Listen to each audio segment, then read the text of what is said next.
What is up, everyone? It's Quinn here, and in this video I'm going to be going through my Week 7 running back rankings, so going through my top 36 RBs, also splitting these players up into tiers, and just a fair warning right at the beginning here.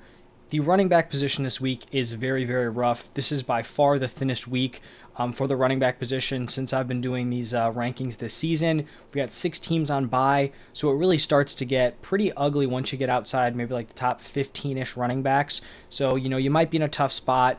Other people are probably going to be in a similar predicament, so just wanted to throw that out there. I'll also have my top 36 wide receivers out today also, so check those out if you are interested. But let's just dive right into it, and we're going to start off in Tier 1. These are just the players you have locked into your starting lineup. Going to go Kenneth Walker at number 1. Fantastic matchup against the Cardinals. Austin Eckler going up against the Chiefs. He's going to have a nice workload. We like that receiving upside. Josh Jacobs going up against the Bears.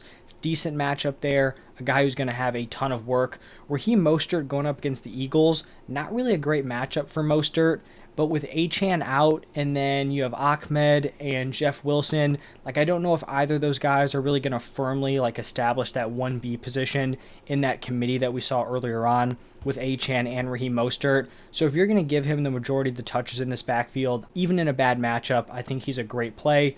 Then we have DeAndre Swift, continues to produce. I think this Eagles-Dolphins game could be a shootout. Travis Etienne, really strong workload. We'll see what T-Law's availability will look like, but either way, I think he's a really nice play. Bijan Robinson, somewhat of a tough matchup this week against the Bucs. Hasn't necessarily been lighting it up over the last few weeks, but I'm not super concerned long-term. Saquon Barkley, good to have him back playing after his ankle injury. And then we have Christian McCaffrey. Obviously, the only reason why he's at the bottom of this tier is because of his oblique injury. Seems like it's a toss-up whether or not he plays Monday. The tough thing is that you may be in a spot where you have him in your lineup, but you don't actually know if he's able to go. So hopefully you can pick up like an Elijah Mitchell or Jordan Mason. Even if they're not getting a huge workload, you could have Christian McCaffrey in that spot. If he doesn't give it a go, you just take the L, you pivot to one of those other options who are probably going to be in a committee in that backfield, but that is why he's going to be lower than normal. Now shifting into Tier 2, this is going to be a 4-man tier. We're going to have Aaron Jones, Alvin Kamara, Jahmyr Gibbs, and Isaiah Pacheco. So for Aaron Jones, I think this is a good spot for him. Coming off the bye week, he should be, as close to 100% as he's been this season. Great matchup against the Broncos, so I like Aaron Jones as a back-end RB1 this week. Then we have Alvin Kamara. Now, it's possible we get Jamal Williams back for this game. I do have him in these rankings, but I would expect that he's probably going to make his return in Week 8. And even if he does play in this game, it's probably going to be on a somewhat limited basis. So I still think Alvin Kamara is going to have a pretty solid role here on Thursday Night Football. And then we have Jahmyr Gibbs. And I understand that Jahmyr Gibbs has been disappointing to start off the season, but this just feels like a smash spot to play him with the bye weeks. If you drafted Jahmyr Gibbs, this is where you want him in your lineup. It seems very, very unlikely that David Montgomery plays. And then Craig Reynolds, the guy who could be kind of filling into the neutered version of the David Montgomery role, he's now missing practices. So even though Jahmyr Gibbs is banged up, if he's able to give it a go, I feel like he has to be a lock in your lineup. We saw the first game without David Montgomery. He saw 19 opportunities, so it's not like they weren't willing to give him a solid workload when Montgomery was out. So I like him this week as a fringe RB1. And then the final guy in this tier, Isaiah Pacheco, just carved out a nice role on this Chiefs offense in a thin week at the running back position. I feel like he's right in there, in that RB1 territory, high-end RB2 range. Now moving into Tier 3, I feel like this is probably the last tier before it starts to get really rough. We're going to have Brian Robinson, Jonathan Taylor, and Ramondre Stevenson. So not a great run here for Brian Robinson, but he's still leading this backfield. Should be a decent game script here against the Giants. For Jonathan Taylor, tough guy to rank. We saw his first game back. Zach Moss just dominated the opportunities. Then in the second game back last week, it was pretty much like a 50-50 split. I'm guessing they're going to continue to get JT more and more opportunities, so I expect him to kind of take the opportunity lead here in Week 7. He does draw a really tough matchup here against the Browns, so that factored in with the uncertainty of his role is why maybe he's a little bit lower than people would expect, but I think this is a fair spot for him this week. And then Ramondre Stevenson. Ramondre was looking like he was trending definitely in the wrong direction in Week 5. He was pretty much in a 50-50 split with Ezekiel Elliott. Definitely not a great sign. He saw his usage jump back up in Week 6, which was nice to see. He was super involved as a pass catcher. Tough matchup against the Bills, but in a thin week at the running back position, I think he's a nice mid-tier RB2. And then this is where we start to feel a little bit rough. So tier 4, we're going to have Roschon Johnson, James Cook, Javonte Williams, and Alexander Mattison. So for Roschon Johnson here, I expect him to lead this Bears backfield. Khalil Herbert on IR. We saw Deonta Foreman and Darrington Evans kind of take over the committee work for the Bears last week. I expect Roschon to come in. I think he'll be the clear RB1. I mean, I believe Darrington Evans was on the practice squad. And then you have Deonta Foreman, who was a healthy scratch ever since week 1 prior to last week. So Roschon should be that RB1. He has a 3-down skill set. He can catch passes.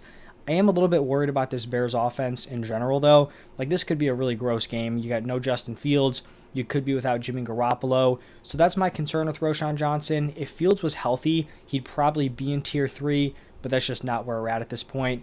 Then we have James Cook, someone who's kind of slipping over the past 2 weeks. He was pretty much in a even 50-50 split with Latavius Murray last week. Not a great sign. This is probably a solid game script where they should go ahead, could be running it out later on. I still prefer him over Latavius Murray because we have other weeks where he had the better role, but definitely not a great sign at this point for James Cook. Alexander Mattison logged great usage last week, 20-plus opportunities. He just didn't really do much with it, and now he draws a really, really tough matchup here against the 49ers. Didn't love the way the Vikings offense looked against a very weak Bears defense, without Justin Jefferson. So now you have that same offense with no Jefferson going up against the 49ers. Could be rough. And then kind of a similar spot here with Rachaad White, a guy who's getting a decent amount of opportunities. His snaps look good. His raw participation is strong. The efficiency's not there, and even though he's running a lot of routes, it hasn't translated to a lot of receiving work.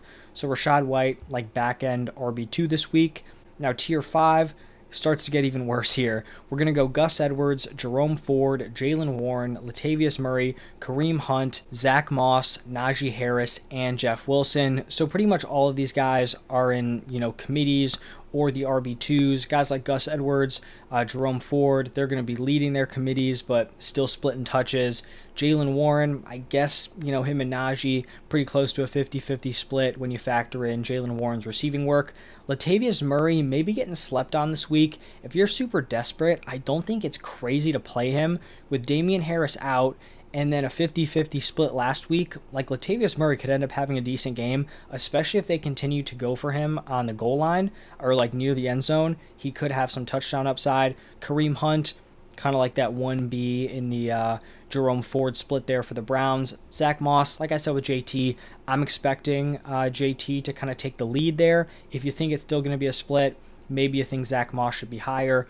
Najee, super disappointing for fantasy so far. Decent workload on the ground, but no efficiency and no touchdown upside. Jeff Wilson is a tough guy to rank because I believe he was a full participant in practice this week, so he probably will be able to give it a go here in week 7. But is he just going to come in and immediately take over, like that 1B role in the committee for the Dolphins? We know Mike McDaniel wants to have some sort of split, but is he just going to step right into it?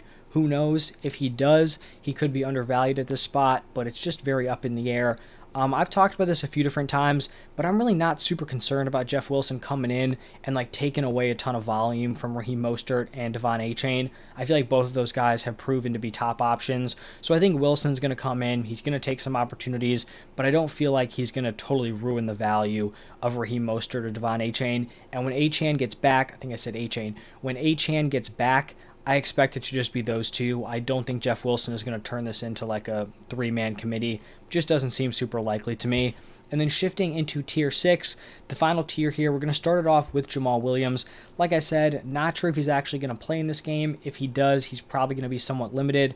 I think Jamal Williams will have some more value later on in the season when this really does kind of turn into a somewhat of a committee here with Alvin Kamara. Then we have Jaleel McLaughlin here. He's my second Broncos running back in this video. I think I accidentally skipped over Javonte Williams. He's in tier 4. Right before Alexander Mattison, my RB19. Solid matchup against the Packers. I expect him to be their lead back. But then I think McLaughlin's going to be the RB2. We pretty much saw Samaje Perine only take the 2-minute drill snaps, so he could be getting phased out of this offense. Obviously, you don't really love starting like the second running back on a tough offense, but getting into the mid-tier RB3s, 6 bye weeks, it is what it is. We have Keontae Ingram next. He was the leader in terms of opportunities last week in this Cardinals backfield, but we saw DeMarcado lead in snaps, and then we also saw Damian Williams getting involved. So who knows how it shakes out. If I had to play one of those Cardinals, it would be Keontae Ingram, but the usage could just be totally flipped up just a week later. Craig Reynolds, not sure if he's actually going to suit up for this game. It's possible he's going to be out, leaving just potentially Jahmyr Gibbs and then a bunch of randos from like the practice squad or guys they're pulling in last second. So if he does play, he'll probably be a little bit higher, just potentially being able to get like a smaller version of that Montgomery role, but not feeling great about him. Then we have Zach Evans. And I don't know how you guys are feeling about this Rams running back room. I think some people think Evans is just going to come in, get a pretty solid workload because he's been the guy who's been there. For me, I'd really want to avoid this running back room. They've brought in a ton of guys. You got Darrell Henderson coming in, Gaskin. I think there's one more dude, another veteran, maybe Royce Freeman. I think they brought him in. And I think Sean McVay even came out and said that he wouldn't really expect like Zach Evans to have that locked-in starter role. So I feel like you run the risk of expecting him to have solid production, and then he just goes out, gets like 5 carries, and puts up pretty much nothing in your lineup. So if I had to play one of these running backs, it probably would be Evans, but I would strongly advise against it if you have the opportunity to not play him. And then to wrap it up with 2 RB2s on their teams, Tyler Algier, A.J. Dillon should get some work, but obviously not players we're super excited about. So that's going to wrap it up for my top 36 running backs. Like I said, it fell off pretty quickly. The back half of these running backs are not exactly feeling great in your lineups, but it is what it is. 6 bye weeks is tough. Hopefully you guys are able to get through it, win your matchups this week. If you guys did enjoy the video, hit that like button. It helps me out a lot. But that's all we have for today. Thank you all for stopping by, and I will see you in the next one.